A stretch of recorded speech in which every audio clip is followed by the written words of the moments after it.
I am ready! GMA Weather, serbisyong totoo ng GMA News. Mga kapuso, sama-sama nating batiin ng maligayang kaarawan ang ating ekspertong totoo ng GMA at ang ating resident meteorologist na si Mang Tani, Ginoong Nathaniel Cruz. Happy birthday, Mang Tani! Salamat, Mike. Mga kapuso, maging I am ready po sa thunderstorm sa malaking bahagi ng bansa bukas.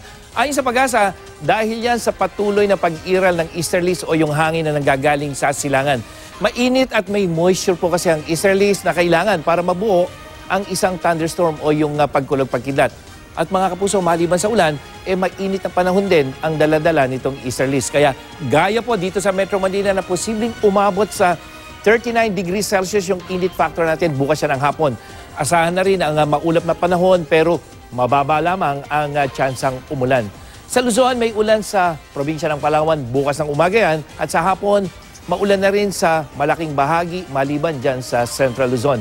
Maghapong maulan naman sa halos buong Visayas at malalakas ang ulan mga kapuso dyan sa Samar at Leyte provinces.